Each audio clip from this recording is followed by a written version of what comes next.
சிவபெருமானே குற்றவாளி, தன்னுடைய மேதன்மையை காப்பதற்காக நெற்றிக்கண்ணை தருவது குற்றம். எனவே விபுலானந்த அடிகளிடம் அடிகளார் கூட இருந்ததுனாலதான் அவருக்கு அந்த உணர்வு அதிகமாக இருந்தது. குன்றக்குடி திருமணத்துக்கும் ராஜாஜி செல்றார். அப்ப ராஜாஜியோட நெருக்கமா இருக்காரு. காரணம் என்னன்னா, அவர் பெரியாரை எதிர்க்கிறார் ஒரே காரணத்தினால். ஆனால் அவர் ஏறத்தாழ ஒரு 300க்கு மேற்பட்ட நிறுவனங்களை அவர் எதிர்க்கிறார். நினைச்சே பார்க்க முடியாது. பெரிய புராணம் என்ற புராண கதை பொய்யானது. பெரியாருக்கு திருநீர் கொடுக்குறாங்க, அதை பூசி விடுறாங்க.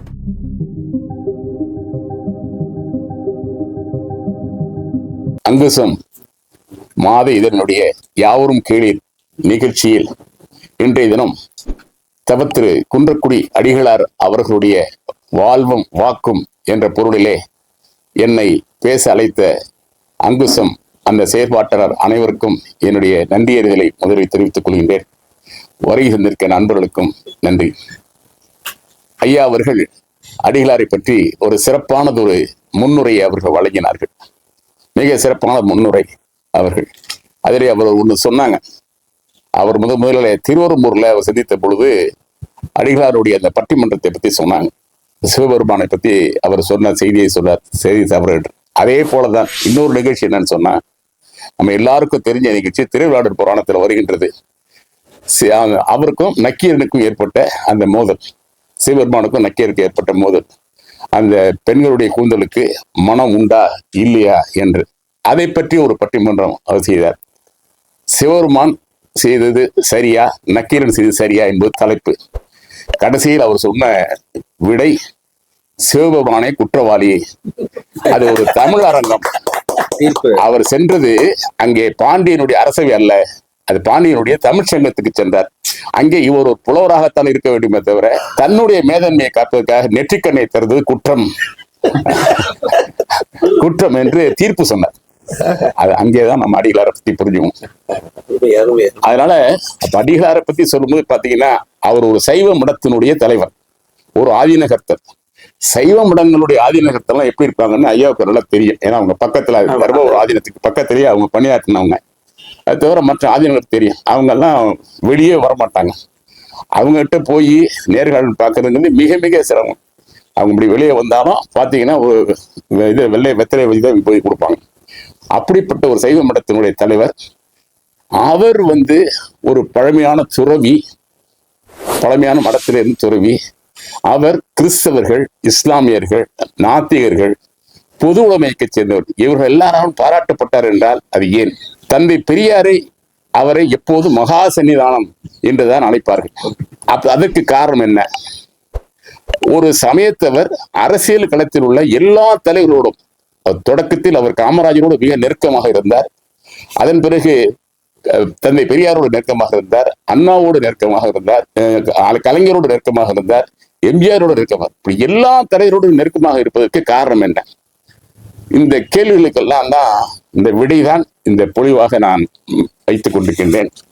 இதற்கு அவருடைய ஆன்மீக பயணம் மிக நீண்ட ஒரு பயணம், அதே போல அவருடைய அறிவியல் பயணம், அதே போல அவருடைய மனிதநேய பணிகள், பெரியாருடைய மோதலும் காதலும், பெரியார் அவருக்கு ஏற்பட்ட மோதலும் காதலும், அதே போல் தமிழ் மொழி, தமிழ் இனம், தமிழ் வழிபாடு மற்றும் கருவறை நுழைவு, பூவும் புனலும் கொண்டு அனைவரும் அச்சராகலாம்.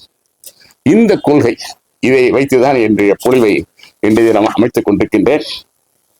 இதற்கு எல்லாம் காரணம் என்னன்னு கேட்டீங்கன்னா, இதுக்கு மையமாக இருப்பதுன்னா அவருடைய மனித நேயம் தான். மனித நேயம் ஒன்றே ஒன்றுதான். ஐயா பத்தி அவங்க தொடக்கத்திலேயே அவருடைய இளமை பொறுத்து சொன்னாங்க. விபுலானந்த அடிகளோடு அவருக்கு ஏற்பட்ட தொடர்பு. விபுலானந்த அடிகள் நம்ம தெரிஞ்சக்கூடிய இன்னும் அதிகமாக தமிழ்நாட்டில் அவருடைய பேர்ப்பார். ஆனா அவரு தான் முதலாக முதல்வர்னு சொல்ல முடியாது, மிக சிறப்பாக விபுலானந்த அடிகள் தாழ்த்தப்பட்ட மக்கள் வாழுகின்ற பகுதியில் சென்று அவர்களுக்கு பள்ளிக்கூடம் அமைத்து தினசரி மாலை வேளையில் சென்று அங்கே மாணவர்களுக்கு பாடம் சொல்லிக் கொடுத்தார். எனவே விபுலானந்த அடிகளிடம் அடிகளார் கூட இருந்ததுனாலதான் அவருக்கு அந்த உணர்வு அதிகமாக இருந்தது. அவர் சொல்லுவார், அடிகளார், மானிடம் வெல்ல வேண்டும், கடைக்கோடி மனிதருக்கும் கடை தேற்றம் பெற வேண்டும், கடவுளை பற்றியே பேசி மட்டும் பயனில்லை, அவர் கேட்டதை தரமாட்டார், பிச்சை எடுத்து கொடுத்து உயிர் வாழ வேண்டிய கடவுள் எதற்காக? இதுதான் அவருடைய கேள்வி. அடிகளாருடைய மையம் பார்த்தீங்கன்னா மனித நேயம். கடவுள் பிச்சை எடுத்து கொண்டு கேட்பதற்கு கடவுள் வந்து எதற்காக, மனிதன் பிச்சை இருக்கிறது எதற்காக, வேற ஒரு இடத்துல சொல்லுவார், ஒரு இடத்துல நாம் படைக்கின்ற பொருள் எல்லாம் கடவுள் ஏற்பதில்லை. அது என்ன காரணம் தெரியுமா? இந்த நாட்டுல லட்சக்கணக்கான மனிதர் பட்டினியா இருக்காங்க, அவங்க எல்லோருக்கும் உணவு கிடைச்ச போதுதான் நான் சாப்பிடுவேன்னு சொல்லி ஒரு உண்ணாவிரதம் இருக்காரு. அப்படி அதை வேடிக்கையா சொல்வார், கடவுள் வேடிக்கையா சொல்வார், அவர் உண்ணாவிரதம் இருக்காரு. அதே மாதிரி இன்னொரு இடத்துல சொல்வாரு, நான் சோவியத் நாட்டுக்கு சென்று வந்த பொழுது அவங்க மடத்துல இருக்கிறவங்க கேட்கறாங்க, அங்க நீங்க என்ன பார்த்தீங்கன்னு. நான் அங்க எந்த கடவுளையுமே பார்க்கல அப்படிங்கிற, எந்த கோவிலையுமே பார்க்கல. ஆனா அங்க எந்த மனிதனும் பட்டினியாக இல்லை. ஆனால் நம்முடைய தமிழ்நாட்டில் 1000 ஆண்டுகளாக ஆயிரக்கணக்கான கோயில்கள் இருக்கின்றன, அங்கே கடவுள் இருக்கிறார்கள். ஆனால் லட்சக்கணக்கான மனிதர்கள் இங்கே பட்டினியாக இருக்கிறார்கள். இதுதான் நான் சோவியத்தில் சென்றது செய்தி என்று மிக அழகாக சொல்லுவார். இப்படி அவருடைய அந்த ஆன்மீகம் என்பது பார்த்தீங்கன்னா ஒவ்வொரு முறையும் அவர் மனிதநேயத்தை அடிப்படையாக தான் இருக்கும். அவர் முதலாக 1952 அருள்நெறி திருக்கூட்டம் என்ற ஒரு அமைப்பை முதல்ல தொடங்குறார். அதுலதான் ஐயா அவங்க சொன்ன அந்த பட்டிமன்றத்தை நடந்தது. அது இன்னைக்கும் நம்ம திருவருமும் அந்த பகுதியை மிக சிறப்பாக அங்க அன்பர்கள் நடத்தி கொண்டிருக்காங்க. அந்த அருள்நெறி திருக்கூட்டத்தின் வழியாகத்தான் அவர் பல சீர்திருத்தங்களை, சைவ சபையத்தில பல சீர்திருத்தங்களை அவர் செய்தார். தமிழகத்தில் அப்ப பாத்தீங்கன்னு சொன்னா பெரியாருடைய நாத்திகவாதம், பெரியாருடைய கடவுள் மறுப்பின் காரணமாக அவர் பெரியார் உடைப்பு போன்ற பல போராட்டங்களை பெரியார் முன்னெடுத்தார். அந்த காலகட்டத்துல பாத்தீங்கன்னா அடிகளார் அதுக்கு நேர்மாறான நிலை எடுத்தார். குறிப்பா சொல்லணும்னா இந்த அருளறி திருக்கூட்டத்தினுடைய பணி என்பதே பெரியாருக்கு எதிராக போராடுவதுதான். அதற்காக தான் அந்த அமைப்பை ஏற்படுத்துறார். அந்த பணியில் அவங்க தொடர்ந்தாங்க. அவர் கேட்கிறார், எல்லா ஆன்மீக சார்ந்தவர்களையும் கூப்பிட்டு கேட்கிறார், பெரியார் இப்படிலாம் சொல்லி நம்ம கேட்டுட்டு இருக்கிறது நம்ம என்ன ஏன் இருக்கோம், உடனே கிளர்ந்து எழுங்கள் சொல்லி எல்லாத்தையும் அவர் அழைத்து செல்கிறார். பெரியாருக்கு நிறைய பதில் சொல்றார். பெரியார் விடுதலையில பக்தர்களுக்கு ஒரு வினாக்கள் என்று 30 வினா எழுதுறார். அது இவரு பக்தர்களின் பதில் என்று சொல்லி 20 பதில் தர்றார். அதுக்கு சொல்லிட்டு நடந்தே தீரும் என்று சொல்லக்கூடிய நூல்ல மிக சிறப்பாக அவர் பண்றாரு. அந்த அருள்நெறி திருக்கூட்டம் பாத்தீங்கன்னா மிகப்பெரிய புரட்சியை செஞ்சிருக்கு. அவர் முதலாக நம்ம பெரியாரை எதிர்க்கிறது காரணம் சொல்லணும் இல்லையா? அவர் பெரியார் சொல்லுவது சரி, ஆனால் அவருடைய செயல்பாடுகள் தான் நாம் ஏற்றுக்கொள்ள முடியல அப்படின்னு சொல்லிதான் முதல்ல 108 1008 என்று சொல்லக்கூடிய இப்ப சகசரநாமம்னு சொல்லுவாங்க அந்த அர்ச்சனை திருக்கோயில், அதை 108 1008 தமிழில் வழிபாடு செய்வதற்குரிய சிறு சிறு நூல்கள் முதல்ல அவங்க அடிச்சு கொடுத்தாங்க. அதே மாதிரி சமய வகுப்புகள் எடுத்தாங்க. அதே மாதிரி இவங்க சிவாச்சாரிகள் சொல்லுவாங்க கோயில்ல, அவர் சமயாச்சாரிகள் என்று சொல்லி யாரு எந்த ஜாதி வேறுபாடு இல்லாமல் அவர்களுக்கு பயிற்சி கொடுத்தார். திருக்கோவிலே அவர் கருவறையில் சென்று எப்படி பூசனை செய்ய வேண்டும் என்பதற்காக சமயாச்சாரியர்கள் என்ற பயிற்சி கொடுத்தார். இது எல்லாவற்றை விட மிக சிறப்பானது என்னன்னு சொன்னீங்கன்னா, அவர் ஏழை மக்களுக்காக இந்த அருள்நெறி திருக்கூட்டத்தினுடைய கொள்கை விளக்கத்தை சொல்லுகின்ற பொழுது அந்த அருள்நெறி திருக்கூட்டத்திற்கு அன்பர்கள் செய்ய வேண்டிய பணி, முதல் பணி ஏழை மக்கள் இருக்கிறது செல்லுங்கள், அவர்களுக்கு மருத்துவ உதவி செய்யுங்கன்னு சொன்னார் முதல்ல. அதே போல அவர்கள் இருக்கின்ற மருத்துவமனையில் அவர்கள் இருந்தால் அவர்களுக்கு தேவையான உதவியை கொண்டு செய்யுங்கள். இப்படி பார்த்தீங்கன்னா அருள்நெறி திருக்கூட்டம் என்பதே ஒரு மனிதநேய பணிகளை செய்ய என்பதற்காக தோற்றுவிக்கப்பட்டது. அதன் சார்பாக அவர் தேவக்கோட்டையில் 1954 ஒரு மிகப்பெரிய மாநாடு நடத்தார். அந்த மாநாட்டுக்கு ராஜகோபாலாச்சாரியார் வர்றார். அவர் அடிகளார் ரொம்ப பாராட்டிட்டு அவரு நம்முடைய குன்றக்குடி திருமணத்துக்கும் ராஜாஜி செல்றார். அப்ப ராஜாஜியோட நெருக்கமா இருக்கார். அவர் காரணம் என்னன்னா அவர் பெரியாரை எதிர்க்கிறார் ஒரே காரணத்தினால். இப்படி அவர்களுடைய அந்த இது சென்று கொண்டிருக்கிறது. இந்த அருள்நெறி திருக்கூட்டத்தினுடைய செயல்பாட்டை இன்னும் இளைஞர்கள் மத்தியிலும் கொண்டு வரணும், கிராம அளவில் கொண்டு போகணுங்கிறதுக்காக அருள்நெறி திருநெறி திருப்பணி மன்றம் என்று சொல்லி இன்னொரு மன்றத்தை அறிவிக்கிறார். அந்த மன்றத்தின் மூலமாக அவர்கள் சொன்ன செய்தி, அவர் செய்த செயல்பாடு, ஏன்னா அவரை பொறுத்தளவுல அவருடைய சொல் அவருடைய செயல் இது ரெண்டும் எப்பொழுதும் ஒன்றாகவே இருக்கும். பேச்சு எழுத்து செயல். பெரும்பாலும் இன்றைக்கு இருக்கக்கூடிய எத்தனையோ ஆன்மீக தலைவர் பார்த்தீங்கன்னா பேசுவாங்க அல்லது எழுதுவாங்க, அதோ நிறுத்திடுவாங்க, ஆனா செயல்பாடே இருக்காது. அவருடைய வாழ்க்கையில அவர் செய்த செயல்பாடுகள் நம்மளால் கற்பனை பண்ணி பார்க்க முடியாது. அதுல ஏற்பட்ட அந்த இதெல்லாம் பாத்தீங்கன்னா எப்படி இவர் 45 ஆண்டுகள் தான் அந்த திருமணத்தினுடைய அதிபராக இருந்தார். ஆனால் அவர் ஏறத்தாழ ஒரு 300க்கு மேற்பட்ட நிறுவனங்களை அவர் நிறுவித்தார். நினைச்சே பார்க்க முடியாது எப்படி ஒரு மனிதனாக இவ்வளவு செய்ய முடியும்னு சொல்லி. அந்த மன்றத்துல அவர் இளைஞர்களுக்கு அவர் இட்ட பணி என்னன்னா, பெரிய புராணத்தை அவர் வேற ஒரு கண்ணோட்டத்தை பார்க்கிறார். பெரிய புராணத்துக்கு அண்ணா ஒரு உரை எழுதுறார், ஒரு பொருள் எழுதுறார். பெரிய புராணம் என்ற புராண கதை பொய்யானது அப்படின்னு சொல்லி எழுதுறாரு. அது ஜாதியை வளர்க்கிறது அப்படின்னு அண்ணாவுடைய பேச்சு. அதற்கு மறுமொழி இவர் சொல்றார், அல்ல, பெரிய புராணம் ஜாதியை வளர்ப்பது அல்ல அப்படி சொல்லிட்டு, அதுக்கு தான் அவர் என்ன பண்றாரு, அவருடைய பேச்சை கேட்டவருடைய உள்வாங்கி கொண்டு சில பணிகளை மேற்கொண்டார். அந்த முதல் பணி என்னன்னா, பெரிய புராணத்தில் இருக்கக்கூடிய நாயன்மார்கள் என்ன தொண்டை செய்தார்களோ அந்த தொண்டை இன்றைக்கு நாம் செய்யவில்லை. அவர்களை வெறும் சடங்காக்கி அவருடைய குருபூசை நாளிலே அவர்களை வழிபட்டு அவர்களுக்கு வேண்டிய பொருள் எல்லாம் நாம் அவர்களுக்கு வழிபாடு செய்து படைத்து நாம் உண்டு கொண்டிருக்கிறோம். ஒரு உதாரணமா சொன்னோம்னா, இப்போ திருச்சிராப்பள்ளியில் எடுத்தீங்கன்னா, இப்போ நம்முடைய தாய்மானர் கோவில்ல இப்ப விழா நடந்துட்டு இருக்கு, 10 நாள் விழா. இதுல என்ன 3 நாள் பழிச்சீங்கன்னா கூட போய் பார்க்கலாம். நூற்றுக்கால மண்டபத்துல செட்டிப்பொன் மருத்துவம் என்ற ஏன்னா இந்த தாய்மானர் கோவிலுக்கு பேரே தாயும் ஆனவர். அது ஒரு வரலாறு இருக்கு. காவேரி கரை தாண்டி ஒரு பெண் வந்த பொழுது அவருடைய பிரசவத்திற்காக இவரே தாயாக சென்று பார்த்தார் அப்படின்னு சொல்லி அந்த நாள்ல இங்க சிறப்பா கொண்டாடுவாங்க. இங்க திருச்சிராப்பள்ளியில மூக்க பிள்ளைன்னு ஒரு இருந்தார், மிக சிறந்த சைவர். அவர் அருள்நிதி தீர்க்கூட்டத்தில் இருக்காரு. அவரோட சேர்ந்து கிருஷ்ணன் நிறைய பேர் இங்க இருப்பாங்க.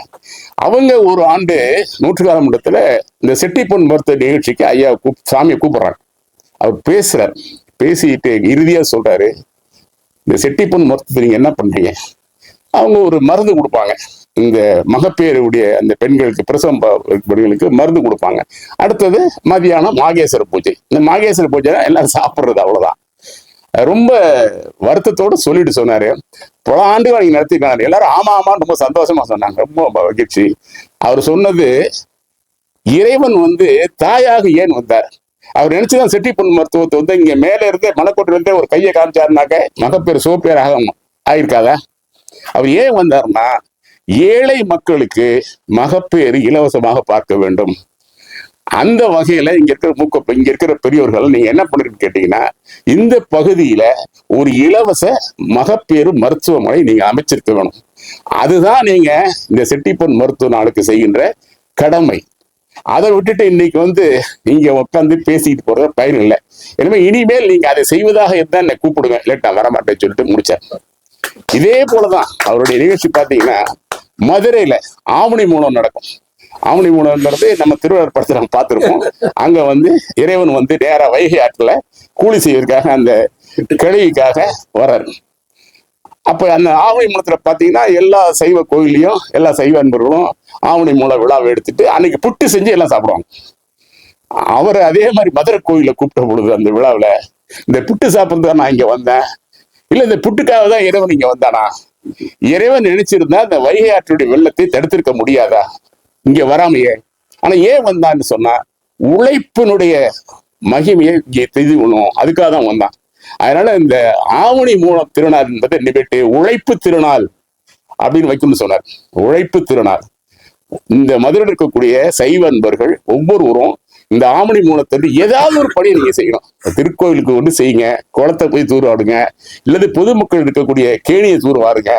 இது மாதிரி பணி செய்வதுதான் நீங்கள் இறைவனுக்கு செய்ய தொண்டு அப்படிங்கிறது அங்க வலியுறுத்தினார். அதே மாதிரி திருவாரூர்ல பாத்தீங்கன்னா கன்னியடிகள் அப்படின்ற ஒரு நாயனார், அவர் கண் வேற பார்வையற்றவர். ஆனா அவர் என்ன பண்றாருன்னா, அந்த திருவாரூர் இருக்கக்கூடிய குளம் கமலாலயம் என்ற சொல் மிகப்பெரிய குளம். அது அந்த குளத்தை அவர் கழுத்துல கயிறை கட்டி கட்டி கட்டி கொண்டு தூர் வர்றாரு. அதை நீங்க பாக்குறீங்கல்ல, கன்னியடிகளுடைய புராணத்தை படிக்கிறீங்கல்ல, அப்ப என்ன செய்யணும்? அன்றைய தினம் அவருடைய குருபூசை நாள்ல நீங்க போய் செய்யணும், அந்த குளத்தை தூர் எடுக்கணும். அதுதான் தண்டியடிக்கு செய்த உண்மையான பூசை. சும்மா அன்னைக்கு ஒரு எல்லாரும் குரு பூசைக்கு எல்லாம் படையில போட்டு பேசிட்டு போறது பயன் இல்லை. இப்படி ஒவ்வொரு நாயனை பத்தியும், கண்ணப்ப நாயனை பத்தி சொல்லும் பொழுது அவர் கண்ணப்பன் என்ன செஞ்சா, கண்ணை கொடுத்தான். அப்போ முதல் கண்தானம் பண்ணவர் கண்ணப்பன் தான், முதல் கண்தானம். அதுக்காக மதுரையில அங்க இருக்கக்கூடிய பொது மருத்துவமனையில அவர் 1960 62 காலம் நினைக்கிறேன், அங்கே கண்ணப்பன் கண் மருத்துவ பிரிவு என்று சொல்லக்கூடிய ஒரு பிரிவை அவரே மக்களிடம் பொருள் வாங்கி அதை வச்சு காமிச்சார்.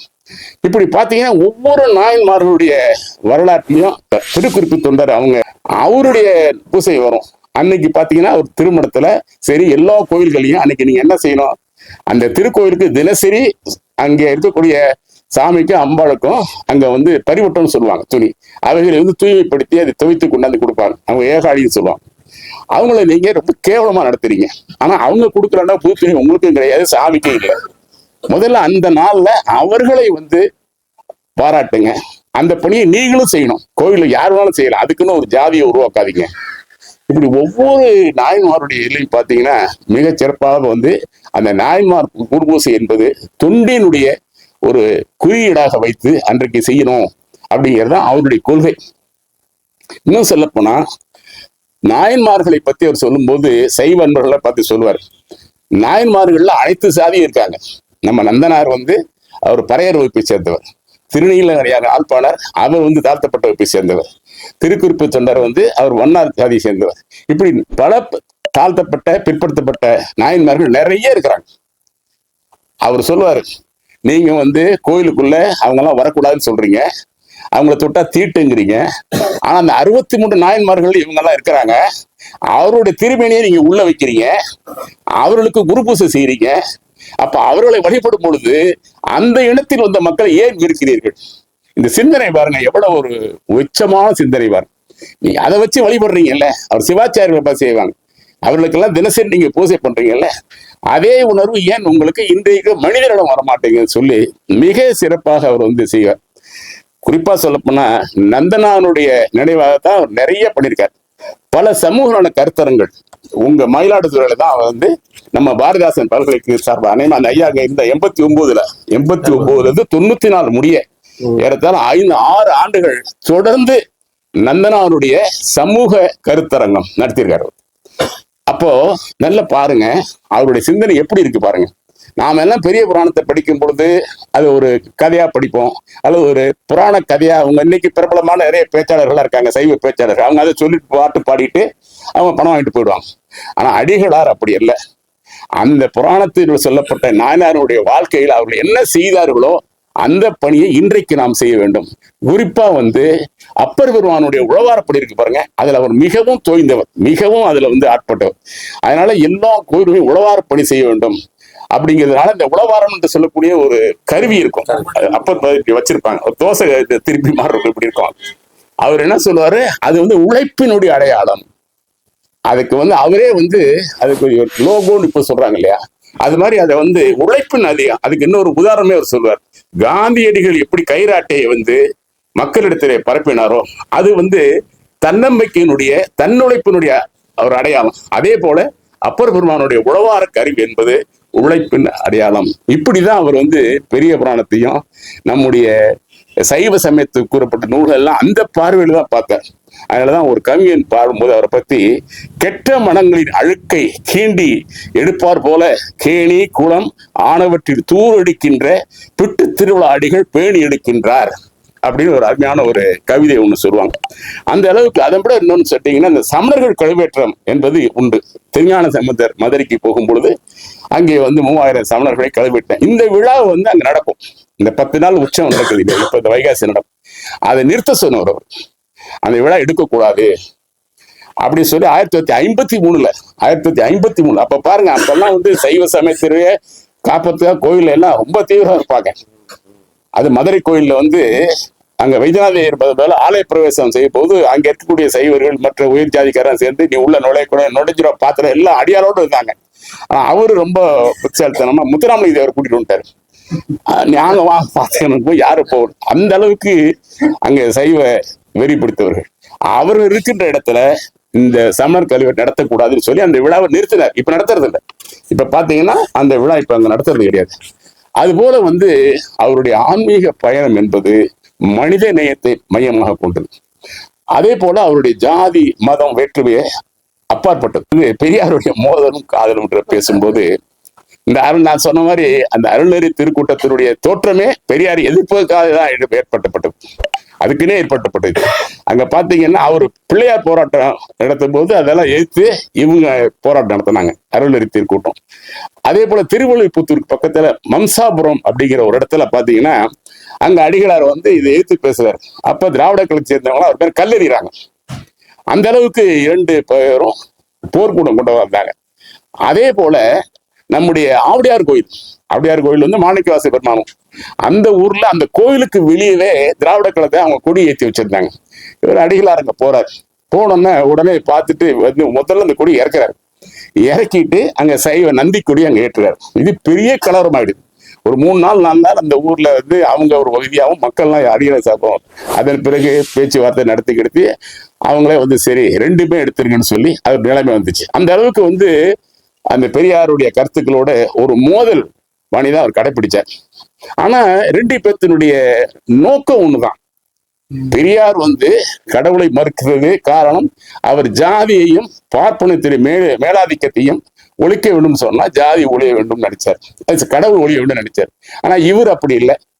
கடவுள் வந்து மனிதனை படிச்சான். அதே சொல்லுவார், மனிதனை படிச்சது பட்டினியை ஏன் படிச்சான்னு கேட்கும்போது சொல்லுவார், அடிகளார் ஒரு இடத்துல சொல்லுவார், அதுக்குதான் உனக்கு அவர் 2 கையும் கொடுத்தாருல, நிலத்தை கொடுத்தாருல, நல்ல நீரை கொடுத்தாருல, அறிவை கொடுத்தாரு, உனக்கு ஆற்றலை கொடுத்தார்.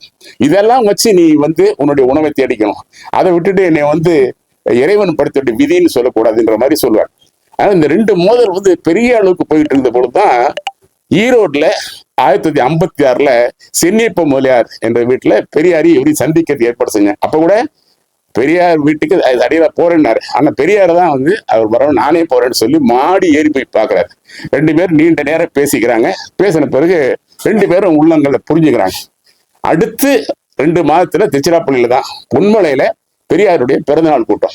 அதுல நேரடியா வந்து கலந்துக்கிறார். அடிகளார் நேரா வந்து கலந்து பெரியாரை பத்தி ரொம்ப சிறப்பா பேசுறாங்க, ரொம்ப பெருசா பேசுறாரு. அப்பதான் பெரியார் அவரை மகா சன்னிதானம் சொன்னார். இது பெரிய வார்த்தை, மகா சன்னிதானம். ஏன்னு சொன்னா அவர் பெரியாரை பத்தி அவ்வளவு அவர் அப்போதான் அதுக்கு பிறகுதான் திராவிட கழகத்துக்காரர் போனா எல்லாரும் என்ன பண்ணாங்க, காவி உடையில் ஒரு கருஞ்சட்டைக்காரர் அப்படின்னு அவருக்கு பட்டம் கொடுத்தாங்க. பெரியாருக்கு திருநீர் கொடுக்குறாங்க, அதை பூசி விடுறாங்க. நண்பர்லாம் கேட்கறாங்க, என்ன நீங்க போய் விபூதி பூசி ஐக்க பிடிச்சிட்டு இந்த மாதிரி பார்ப்பன ஆதிக்கத்தை ஒழிக்க வந்த நம்முடைய கருப்பு காந்தி காமராஜ் சொல்லி ரொம்ப பெருமையா சொல்லிட்டு துண்டு போறான். அவர் தட்டி விடுறாரு. அடுத்த நாள் போய் பெரியார்ட்ட சொல்றாங்க, அவராது உன்னை விரட்டி விட்டாரு, நான் அதை அடிச்சே இருப்பேன் அப்படின்ட்டார். அந்த திலகவதியார் வந்து பெண்ணு, இவர் தான் ஏற்றுக்கொண்டு ஆவுக்கோட்டை திலகவதியார் ஆதீனம் பேர் வச்சு அவர் தான். பெரியார் வந்து திருக்குறள் மட்டும்தான் ஏத்துக்கிட்டார். சோ இது அவருக்கு முன்னாடியா பின்னாடியா இல்ல அவர் வழி வந்து செஞ்சாரா அல்லது பெரியார் வந்து அடிகளார் வழி வந்தாரா? நம்ம ஒரு மடத்தினுடைய அதிபரை கைதி பண்ணது அப்பதான். கைதி பண்ணதுல மட்டும் இல்ல, அன்றைக்கே அவரை கொண்டு கோர்ட்டில் நினைக்கிறாங்க. அங்க 500 ரூபாய் அவருக்கு தண்டனை விதிக்கப்படுது. அது